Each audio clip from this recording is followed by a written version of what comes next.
नमस्कार। आज मैं फिर आपके सामने अपराध की एक और घटना लेकर आया हूं। आज के अपराध की घटना हालिया है, हाल फिलहाल की है। प्रदेश वही अपना उत्तर प्रदेश, जिला है मुरादाबाद। तारीख थी 17 अक्टूबर 2024। मुरादाबाद का एक थाना है कटघर, पुराना थाना है, बहुत लोग जानते हैं, नामी थाना है। यहाँ पर कल्याणपुर में, रामगंगा नदी के किनारे बसे कल्याणपुर में 17 तारीख को 17 अक्टूबर को पुलिस को एक महिला की सिर कटी लाश मिली, जो नदी के किनारे झाड़ियों में अटकी हुई थी, झाड़ियों में आकर फंस गई थी। पुलिस ने उसको बरामद किया। उसके बारे में जो अज्ञात लाशों की जो SOP होती है, उसको वायरलेस से सभी जिलों में बताना, वायरलेस से सभी थानों में, जिले के सभी थानों में, रेंज के सभी जिलों में, फिर बाद में जोन के सभी जिलों में बताना, इस आशय के साथ कि अगर किसी महिला की गुमशुदगी लिखी गई हो और उसका हुलिया इसकी हुलिया से मैच कर रहा हो तो कृपा करके बताएं, क्योंकि सिर नहीं था इसलिए उसकी पहचान करना मुश्किल था। नग्न शरीर था और महिला का था, सिर बिल्कुल धड़ से अलग था। पुलिस ने सर्च ऑपरेशन चलाया कि हो सकता है इसका सिर भी आसपास हो। दूसरे दिन यानी 18 अक्टूबर को धड़ से करीब 100 मीटर की दूरी पर पॉलीथीन में लिपटा हुआ महिला का सिर भी मिल गया। फिर दिक्कत यह हुई कि वो सिर भी जलाया हुआ था केरोसिन से, और जब वो फेंका गया होगा पानी में तो पानी में वो काफ़ी फूल गया था, पॉलीथीन के भीतर पानी चला गया, फूल गया था, और फिर धीरे धीरे वो धार के यानी बहाव के साथ साथ वो भी आकर झाड़ियों में अटक गया। उससे भी 50 मीटर की दूरी पर एक 7 साल के बच्चे की भी लाश मिल गई थी। पुलिस पहले ये समझ रही थी कि ये बच्चा मतलब माँ बेटे की लाश है, लेकिन थोड़े दिन में ही पता लग गया कि एक्चुअली ये लाश काहे की, किसकी है और इसका कहाँ से मतलब है। रामपुर के एक थाने में इस महिला की गुमशुदगी लिखवाई गई थी, और ये महिला और कोई नहीं थी, रामपुर के महिला थाने की महिला कांस्टेबल रिंकी सिंह थी।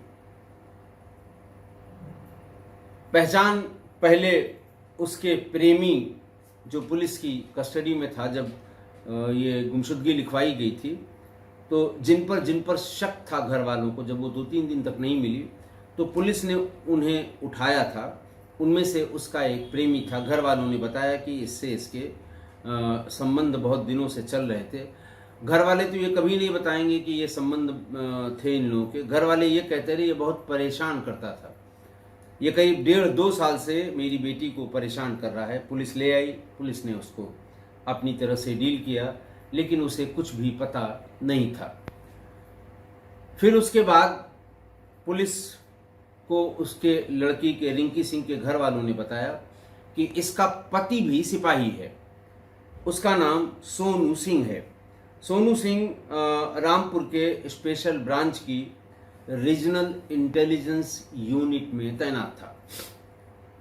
रिंकी के घर वालों ने बताया कि इसका पति, जिसका नाम रिंकू सिंह था, सोनू सिंह था, सोनू सिंह इस बात को लेकर रिंकी को परेशान करता था कि गांव के ही एक अनपढ़ मजदूर व्यक्ति से इसके संबंध हैं। मेरे तमाम कहने के बाद भी वो इसका साथ नहीं छोड़ रही है। ये बात उसने महिला कांस्टेबल की माँ को भी बताई थी और अपने घर में भी ये बात बताई थी, लेकिन लोगों ने कहा कि ऐसे शक के बिना पे ये बात कहनी ठीक नहीं है। लिहाजा पुलिस ने सोनू सिंह को भी उठाया।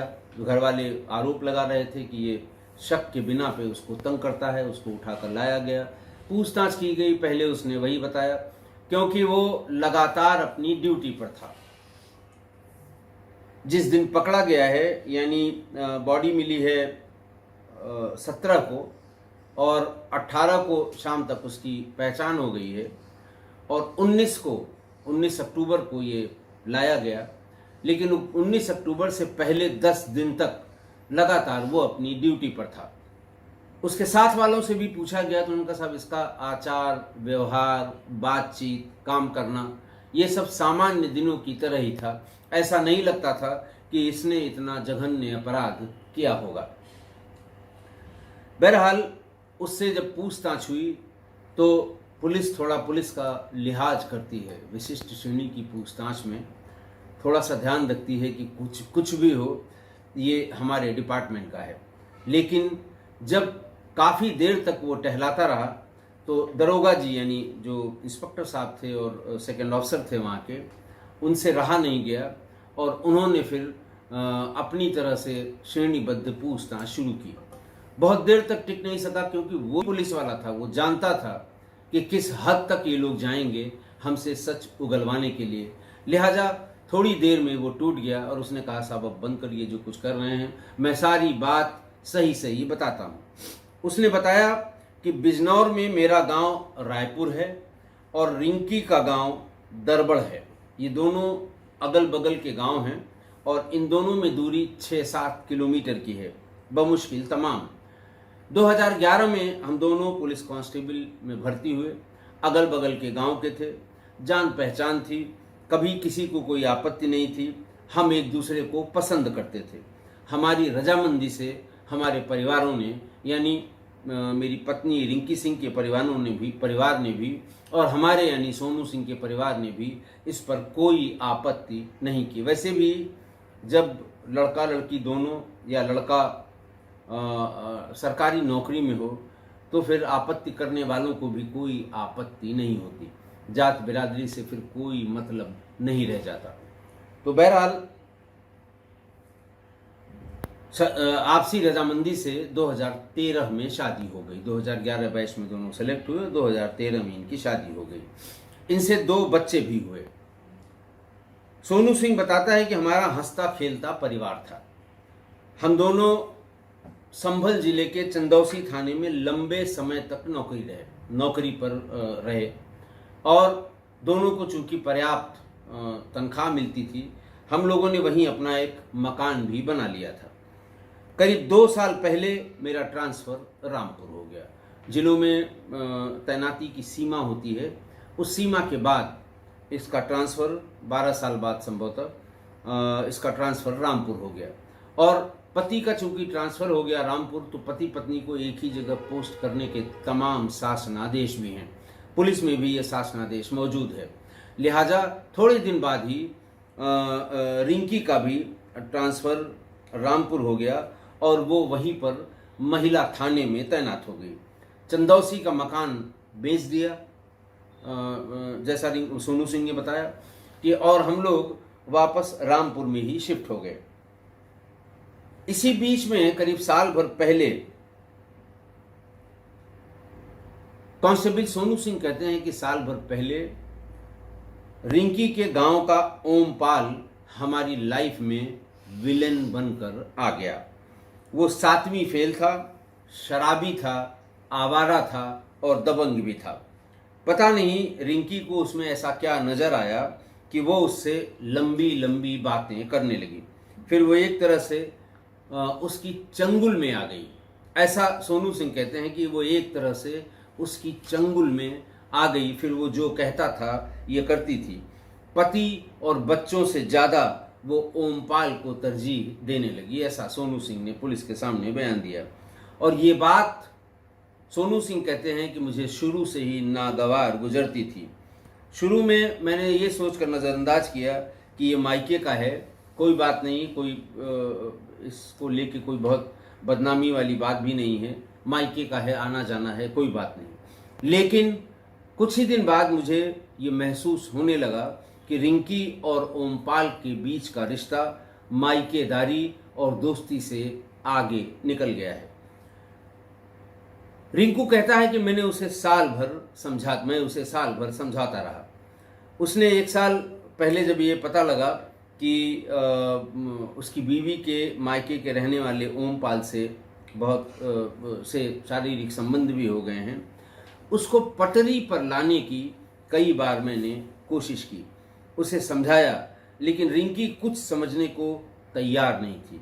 वो किसी भी सूरत में ओमपाल से दूरी बनाने को राजी नहीं हुई। इसी बीच एक घटना और उसने बताया कि हुई कि मेरी एक ट्रेनिंग, पुलिस की ट्रेनिंग होती है, 1 महीने की ट्रेनिंग मुरादाबाद में लग गई। मैं रामपुर से मुरादाबाद उस ट्रेनिंग के लिए 1 महीने के लिए चला गया, मुरादाबाद की पुलिस एकेडमी में। इधर जैसे ही वो गया, रिंकी ने भी 1 महीने की छुट्टी ले ली और वो अपने मायके चली गई बच्चों को लेकर। वहाँ वो ओमपाल के साथ बाकी उसने जो आगे बताया वो कहने लायक नहीं है। तो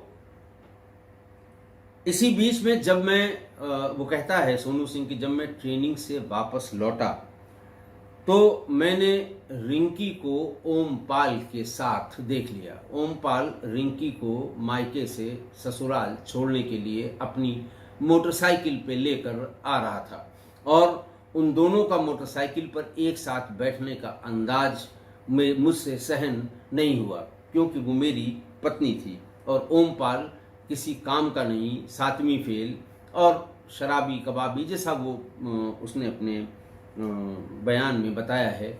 और उन दोनों को एक साथ इस तरह मोटरसाइकिल पर बैठे हुए उसका खून खौलने लगा।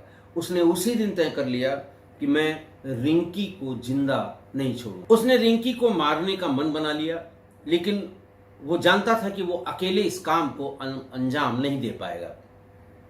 उसने बिजनौर के ही गांव जमालुद्दीनपुर का रहने वाला उसका सगा बहनोई ब्रजपाल उर्फ बंटी की मदद ली। उसके पैरों पड़ गया कि मेरी मदद करो और अब मुझसे बर्दाश्त नहीं होता। वो इस तरह से, मेरी पत्नी यानी रिंकी इस तरह से ओमपाल के साथ मुझे दिखी भी, और ये बात पूरा मेरी ससुराल और पूरा मेरा मायका सारे लोग जानते हैं।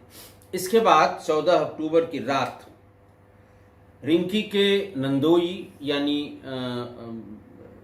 सोनू के सगे बहनोई ब्रजपाल ने रात में सोते समय रिंकी के हाथ पैर पकड़े और सोनू सिंह ने चाकू से उसकी गर्दन रेतनी शुरू की और तब तक गर्दन रेतता रहा जब तक गर्दन धड़ से अलग नहीं हो गया। उसने तुरंत एक पॉलीथीन में उसका पहले उसमें मिट्टी का तेल डालकर सिर को धड़ से अलग किया, सिर को अलग रख के उस पर मिट्टी का तेल डालकर उसमें आग लगाई, फिर उसको एक पॉलीथीन में पैक करके धड़ को अलग कर दिया। फिर दोनों साले बहनोई डेड बॉडी को कार में लेकर रामगंगा की तरफ चल दिए। वो चाहते ये थे कि रामपुर से आगे मुरादाबाद में, ताकि थोड़ा सा पुलिस एक दूसरे के ज़िले में जाना कम पसंद करती है और हस्तक्षेप करना कम पसंद करती है, तो वो अपनी कार लेकर निकल पड़ा।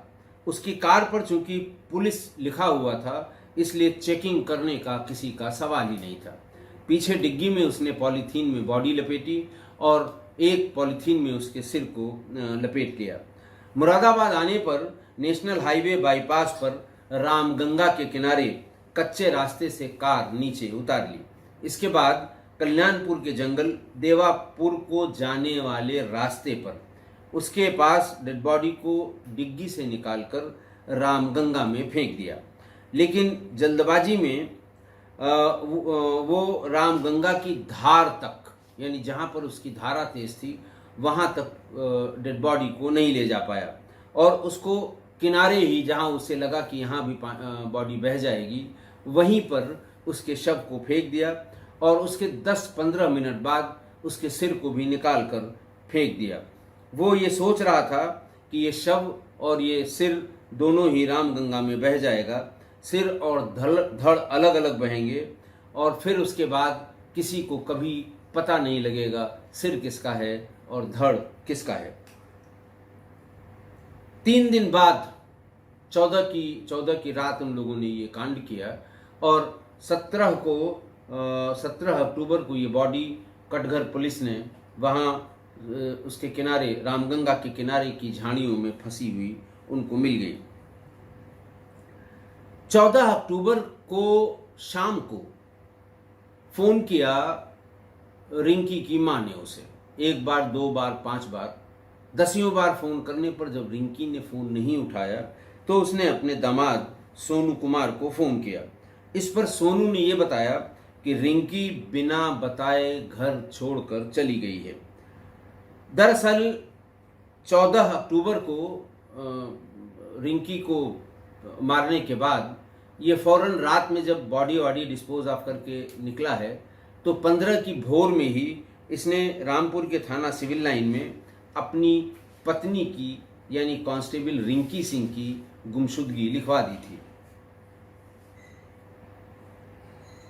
16 तारीख को रिंकी के घर वाले, रिंकी की माँ, पिता, एक उसका भाई, ये सब लोग रामपुर आए अपने दामाद यानी सोनू सिंह के पास।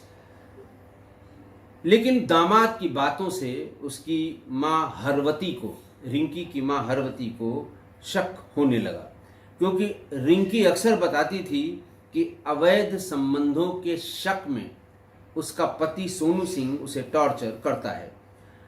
इसीलिए वो 16 अक्टूबर को रिंकी के पिता हरचरण सिंह और दूसरे दामाद नाहर सिंह के साथ रामपुर पहुंची थी।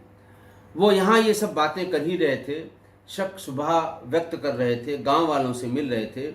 लेकिन 17 अक्टूबर की दोपहर मुरादाबाद में एक लाश, अज्ञात महिला की लाश का पता लग गया। ये लोग भाग के मुरादाबाद गए, शव घर गए और वहाँ उन्होंने लाश को, सिरकटी लाश को पहचान लिया कि ये उसकी बेटी रिंकी है। उसकी माँ हरवती ने यह बताया कि उसके हाथ पर ओम का निशान बना हुआ था, जो बिना सर वाली बॉडी में ओम का निशान जस का तस था। दाहिने हाथ की उंगली का एक नाखून टेढ़ा था जो मौजूद था और एक अंगूठी भी उसकी एक उंगली में मौजूद थी। उसने फौरन कह दिया कि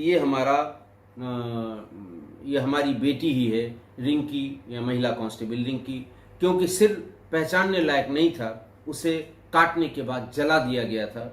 लिहाजा ये तय हो गया कि ये रिंकी ही है। और उसी के बाद, अच्छा इसी बीच में क्या हुआ कि वो हरपाल, जब रिंकी के मायके वालों ने, जब उसकी गुमशुदगी लिखाई गई, रिंकी के मायके वालों ने शक जताया, तो उसका प्रेमी ओमपाल, पुलिस ने उसे उठा लिया था। वो 2 दिन तक पुलिस हिरासत में रहा, उससे पूछताछ होती रही।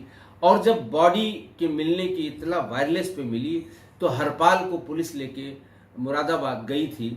तो हरपाल ने उसको देखते ही, कटी हुए सिर वाली बॉडी को देखते ही बता दिया कि ये रिंकी की बॉडी है। उसने भी उसकी उंगलियों के बारे में, उसके ओम के बारे में, शरीर की तमाम और निशानों के बारे में एक एक करके पुलिस को बताया। और थोड़ी देर बाद ही रिंकी की माँ भी पहुँच गई और उसने भी ये पहचान लिया कि ये उनकी बेटी ही है जिसकी लाश वहाँ पर मिली है। मैंने बताया कि जब सख्ती हुई, इंस्पेक्टर ने सख्ती की, तो टूट गया सोनू कुमार और उसने सारी बात बता दी। लेकिन फिर भी पुलिस ने, अब चूंकि पुलिस का सिपाही ही इसमें मुलजिम था, तो ट्रायल में कोई दिक्कत न हो पहचान को लेकर, तो सिर के डीएनए सैंपल, बॉडी के डीएनए सैंपल और माँ बाप के डीएनए सैंपल ले लिए गए और ये कहा गया कि शव के तमाम डीएनए सैंपल्स को उनके माँ बाप के सैंपल से मिलान कराया जाएगा ताकि ट्रायल में कोई कंफ्यूजन न पैदा हो।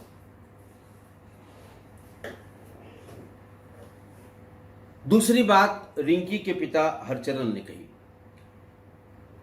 उसने ये बताया कि साहब, मेरा दामाद सोनू से देखने में ओमपाल से बहुत बेहतर है, ओमपाल से ज्यादा पैसा भी है, लेकिन पता नहीं मेरी बेटी पर क्या भूत सवार हुआ था। हमें 1 साल पहले अपनी बेटी और ओमपाल के रिश्तों के बारे में पता लगा था। ओमपाल शराबी है, दबंग है और आवारा किस्म का लड़का था। पहले शुरू में मुझे ये जानकारी हुई कि वो मेरी बेटी को परेशान करता है। मैंने इसकी रिपोर्ट पुलिस में कराने के लिए रिंकी से कई बार कहा, लेकिन रिंकी हर बार उसके पक्ष में ही खड़ी हो जाती थी, इसलिए हम उसकी शिकायत नहीं कर पाए। और अंत में उसने बहुत जिसको कहते हैं बहुत जोर देकर कहा कि जो कुछ भी हुआ उसमें जितना कसूर मेरे दामाद का है उससे कहीं ज़्यादा कसूर उस ओमपाल का है, जिसने मेरी बेटी की हंसती खेलती दुनिया उजाड़ दी। मैं चाहता हूं कि पुलिस ओमपाल को भी जेल भेजे, लेकिन पुलिस मेरी सुन नहीं रही है। शुरुआत में मैंने जो लिखित शिकायत दी थी उसमें ओमपाल का नाम दिया था, लेकिन बाद में मुझसे उसका नाम हटवाकर मेरे दामाद का नाम उसमें लिखवा दिया गया, सोनू सिंह का। लेकिन फिर भी मैं ये चाहता हूँ कि पुलिस उसे हर हाल में जेल भेज दे। हरचरण यानी मृतक रिंकी के पिता ये कहते हैं कि रिंकी मेरी सबसे छोटी बेटी थी और सबकी लाडली थी। मेरे 4 बच्चे हैं। बड़ा बेटा अशोक कुमार सिंचाई विभाग में है, छोटा नरेंद्र गांव में शिक्षा मित्र है, दूसरी बेटी निर्मला के पति क्लास 4 के कर्मचारी हैं और ये सबसे छोटी सिपाही थी। लेकिन मैं फिर कहता हूं कि दामाद से ज़्यादा गलती ओमपाल की है और उसे जरूर पुलिस बंद करे। बहरहाल पुलिस ने बहनोई ब्रजपाल उर्फ बंटी और सोनू सिंह इन दोनों को गिरफ्तार करके जेल भेज दिया है। आज की घटना देखिए, पति पत्नी दोनों पढ़े लिखे थे, दोनों ने एक तरह का कंपटीशन क्वालिफाई करके पुलिस की नौकरी हासिल की थी। दोनों अगल बगल के रहने वाले थे, एक दूसरे को अच्छी तरह जानते थे। दोनों एक्टिव पुलिसिंग में थे। रोज रोज अपराधियों से, तमाम हर तरह के लोगों से इनका वास्ता पड़ता रहा होगा। अपराध और अपराधी के हर गुण दोष को दोनों पहचानते थे अच्छी तरह से। और एक शक, बात की शुरुआत शक से हुई कि एक शख्स ने दोनों के संबंध ऐसे खराब किए कि दोनों की जिंदगी खराब हो गई। रिंकी तो मारी ही गई, सोनू भी जेल के भीतर कब तक रहेगा ये कहा नहीं जा सकता। लेकिन एक बात सही है जो पुलिस इन्वेस्टिगेशन से आई है कि सोनू ने अपनी पत्नी रिंकी को समझाने की बहुत कोशिश की थी, बहुत समझाया था, बच्चों का वास्ता दिया था, पर वो समझने को बिल्कुल तैयार नहीं थी। और तब नहीं थी समझने को तैयार जबकि वो सब कुछ जानती थी। अनपढ़ आदमी, गांव का आदमी, ऐसा आदमी जिसका समाज से बिल्कुल वास्ता न हो, ऐसा आदमी जिसका कानून से कोई वास्ता न हो, अगर इस तरह की बात करे तो ये माना जाता है कि भाई चलिए उसे जानकारी नहीं थी। दोनों ही पुलिस में थे, दोनों को कानून की जानकारी थी, दोनों पढ़े लिखे थे, लेकिन फिर भी लड़की मानने को तैयार नहीं थी। सोनू ने भी हद कर दी, मतलब सारे लीगल तरीके जानते हुए भी, भाई आप तलाक ले सकते थे, आप ओमपाल के खिलाफ अपनी तरफ से मुकदमा लिखवा सकते थे, आप कुछ भी कर सकते थे, बहुत से लीगल रास्ते थे, लेकिन उसने हत्या का रास्ता चुना। हत्या की, शरीर को, चेहरे को इसलिए जला दिया ताकि पहचान न हो, लेकिन मूर्ख को यह नहीं पता कि शरीर पर पहचान के बहुत ढेर सारे चिन्ह थे। एक तो वो हाथ में बना हुआ ओम का निशान ही उसकी पहचान करा देता। सिर को जलाने से क्या मिला उसे? जलाया भी इसीलिए, काट के अलग भी इसीलिए किया कि कभी पहचान न होने पाए और ये मर जाए। लेकिन ये था कि उसके पास कई रास्ते थे, लेकिन उसने ये हत्या का रास्ता, ये अपराध का रास्ता ही चुना। अगर उसको लग रहा था कि इसके सुधरने की कोई गुंजाइश नहीं है तो अलग हो जाता, तलाक ले लेता, परिवार की पंचायत करता, कुछ न कुछ रास्ता निकल आता। लेकिन वो भी क्रोध में अंधा हो गया, सब भूल गया कि वो क्या कर रहा है, क्यों कर रहा है, किस लिए सर को धड़ से अलग कर रहा है, इसके अलावा कोई ऑप्शन है कि नहीं है। लेकिन क्रोध में ये सब करता रहा। आज की इस घटना में देखिए कोई तर्क वितर्क काम कर नहीं रहा है कि ऐसा करते तो हो जाता, ऐसा करते तो ये घटना बच जाती। इस तरह का कोई तर्क वितर्क करने लायक ही नहीं है। मैंने सब बताया, दोनों की बैकग्राउंड बताई, दोनों की पढ़ाई लिखाई के बारे में बताया, दोनों पुलिस में थे ये भी बताया। तो ऐसा नहीं था कि कोई अनपढ़ लोग थे, लड़की अनपढ़ थी या लड़का अनपढ़ था या दोनों अनपढ़ थे या दोनों को ज़्यादा जानकारी नहीं थी। दोनों वेल वर्स थे लीगलिटी और इलीगलिटी में, इसलिए किसी तरह का कोई तर्क काम नहीं आया। बस एक चौपाई है रामचरितमानस की कि जाको प्रभु दारुण दुख देही ताकि मत पहले हर लेही। यानी ऊपर वाला जिसको दुख, परेशानी और दर्द देना चाहता है, उसकी मति यानी उसका दिमाग, उसका मस्तिष्क पहले ही वो सिर में से निकाल के फेंक देता है। मति नहीं रहती उसकी, दिमाग नहीं रहता, दिमाग काम नहीं करता, क्योंकि उसे दुख के दरिया में जाना है, दुख के समंदर में समाना है, कष्ट उठाना है। इसीलिए ये बहुत मौजू है आज की इस घटना पे ये चौपाई कि जाको प्रभु दारुण दुख देही ताकि मति पहले हरि लेही। आशा है आप मेरी इस बात से सहमत होंगे। आज के लिए इतना ही। बहुत बहुत धन्यवाद।